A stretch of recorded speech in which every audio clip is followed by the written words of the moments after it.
This is Steve Quarles and Jana Balakovic. This video, we're going to be talking about your windows.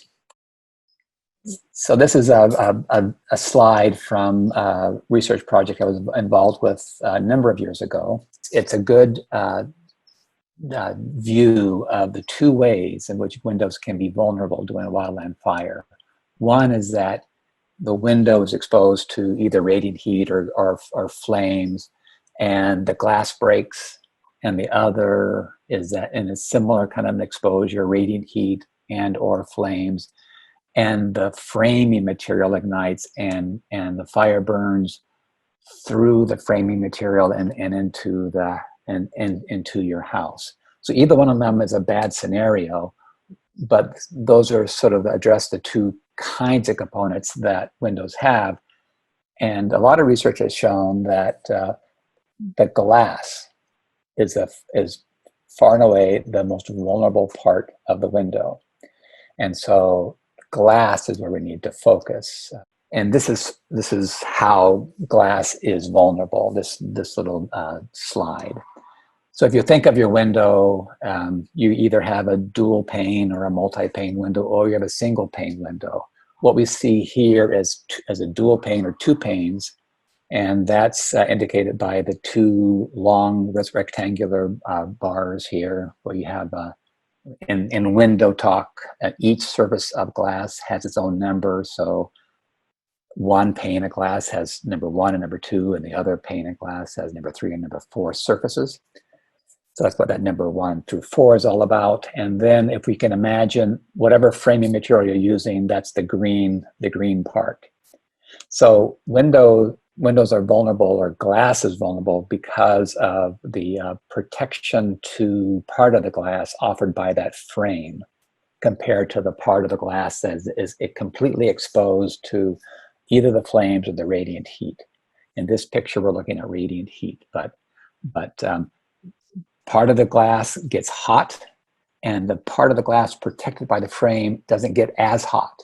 And so you have a temperature difference between the exposed glass and the protected glass. And it's these temperature differences that results in stresses that cause small cracks or fractures at the edge of the glass to expand and move into the window that's not protected by the frame. If you have enough of these cracks occurring, then the glass breaks and you can have glass falling out. And so what we want to do is enhance the protection, or enhance the protection of the window, by making sure we have the best glass that we can. So there's basically two kinds of glass that as a homeowner we can have access to. One is called annealed glass, that's sort of regular glass, and the other is called tempered glass. So it's easy to find tempered glass is often on your car, and it's been part of your home for a long time, because if you have a bathroom, typically that glass is tempered. If you have a sliding glass door, that glass is tempered. If you remember the movie Ghost, that 1980s movie with Demi Moore and Patrick Swayze, at the end of the movie, the bad guy gets shoved against a window in an apartment in New York City, and a big shard of glass breaks apart and impales him. So that's annealed glass. Tempered glass would not do that. It would break into little teeny pieces and fall to the ground, or break into little teeny pieces and stay sort of in the frame. So and we like the tempered glass because of the way it breaks, and because it's so much stronger than regular annealed glass that breaks into these shards. So the shard part, more dangerous, the tempered part, stronger, and the way that it breaks, it doesn't break into little shardy things, it breaks into little bits that aren't going to cut you. The tempered glass, from mechanically, it's 3 or 4 times as strong as annealed glass. And from a heat perspective, it's also 3 or 4 times as strong, more resistant to heat. So that's why we like tempered glass in windows. And this picture is just sort of to show you a couple of different ways, again, that windows can be threatened, radiant heat and flame contact. We've seen these pictures before, but now that we're talking about windows and glass, we're going to see them again. The upper left-hand picture, remember that Eastern Tennessee fire where cabins were burning. There was a window in the very top of this cabin, kind of a triangular shaped window. Glass in that window broke as a result of radiant heat from this cabin, and then allowed fire to get into the home, the cabin this way. And this is the lower right-hand picture is that test at the IBHS Research Center in South Carolina, where embers ignited debris, bark mulch on the ground, and then flames traveled laterally and impinged on the window. So we have radiant heat in the upper left example, and then flame contact in the lower right. Both of them can result in an exposure to the glass that causes it to break. If we have tempered glass instead of anneal glass, then that's just that much more resistant to breakage. And when you have multiple panes, so 2 panes or 3 panes in multi-pane kind of windows, then this inside pane is protected until this outside pane breaks. So you have sort of two layers of protection. You may have a damaged window because the outer pane breaks, but the inside pane hasn't broken yet. So part of the what Jan and I have been talking about in terms of creating and maintaining defensible space is so you don't have such a long radiant heat or flame contact exposure to the window. So whereas you might crack or break one pane, that inside pane is still providing protection to the inside of your house. So we talked about the fact that you can be sort of indifferent to frame type. One exception to that general rule is regarding vinyl windows, and they are pretty sensitive to heat. And so whereas,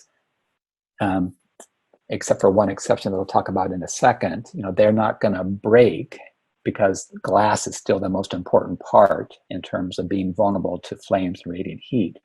The frame material can be damaged in terms of melting or deforming. And so I think in these situations, after your home is threatened by wildfire, you might be replacing windows, but not the house. And I think that's sort of this distinction between damaged and failure in this case. So this is this example of where some vinyl windows can be more vulnerable and where frame types will matter. And as you can see on the left-hand picture, there's 2 parts to this hung window. The hung window is where that has that separator member in the middle, and you can either be able to lift the lower pane, the lower sash up, and sometimes bring the upper one down. So in a single hung window, you can only bring the lower one up. In a double hung window, you can bring the lower one up or the upper one down, or both. But if you look at the right-hand picture here, you notice there's some metal pieces inside of this vinyl framing material.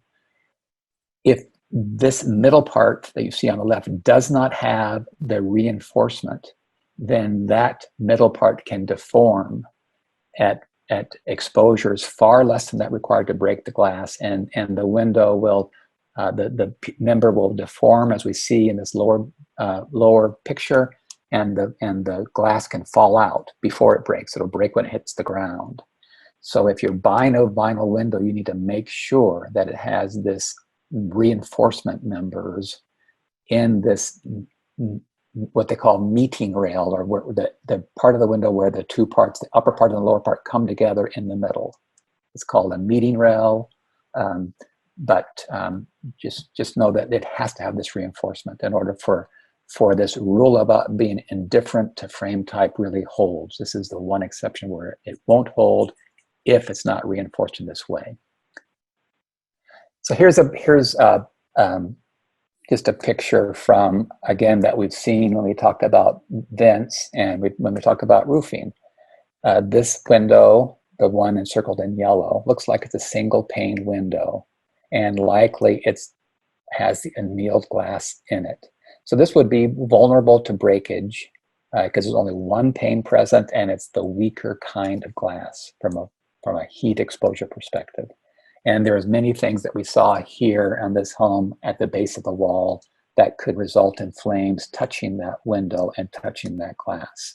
And that would be the vegetation at the bottom, and potentially mulch in amongst that vegetation near the home, and then also the debris bins that we see there. So in this situation, getting rid of the debris bins, making this non-combustible zone would help this window. Dual pane windows is one area where energy efficiency and fire resistance really come together.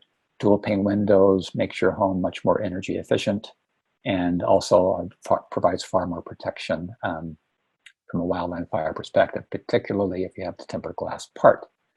If you're building a new home, California Building Code says that you will have dual pane windows, and one of those panes will be tempered glass. And so you're sort of forced to have tempered glass everywhere in your home. In recent years, in the past, tempered glass has been required when glass is in a door, when glass is in a sliding glass door, when a window is really close to the ground, say within 18 inches from the ground, then those windows had to have tempered glass, but the other ones did not. What Chapter 7A does is make every other window have tempered glass now if it's a new home. And Chapter 7A has been in effect since about 2008. So if you have a home built after that, you should have tempered glass windows. I think when it comes to windows, they have unique vulnerabilities, and most of us aren't in a position that we're building a new home or we're going to retrofit and upgrade our windows. So I think we just need to pay attention to the fact that most windows can't take a lot of heat. And so how you manage heat is really in our defensible space strategies, meaning that you're going to, remove what is fuel around windows so that they don't take a lot of heat, and then they don't break and crack and create a way for a flame or embers to penetrate the house. So, giving some extra attention to where your windows are and what you have in front of them is really critical. If you have a big plate glass window that overlooks a steep canyon, for example, and has that amazing, awesome view, well, it'd be a really good idea to not have some planters underneath it, not have a bunch of extra grass or other materials in front of it, because if you get, fire running up with a lot of heat on it, it has the capacity to ignite what's in front of the window. That window's going to fail, and that'll be the way that your home will likely burn. So thinking about the windows, thinking about your vista, and then pushing the vegetation back and other fuels back so that your windows have that little extra bit of protection is what I like to think about when it comes to windows. The other issue is depending how close your outbuildings, your garage, or your neighbor's house is, when it comes to windows, one of the additional challenges is that you can have a high radiant heat exposure if one of those outbuildings, your neighbor's house, your fence, is near to that window, and you have ignition of that other structure. Yeah. And in that case, it's really recommended that you upgrade that window in particular to the tempered glass environment. And you might additionally want to consider some kind of deployable metal shutters so that when and if you're in a position to evacuate, you can close those deployable metal shutters and then really harden that whole side of the house to the exposure that might be ignited through, ignition of the house, the neighbor's house, the garage, the fence, and those things. So there's a little bit of extra attention that needs to be given when you can't move what might be fuel away from windows.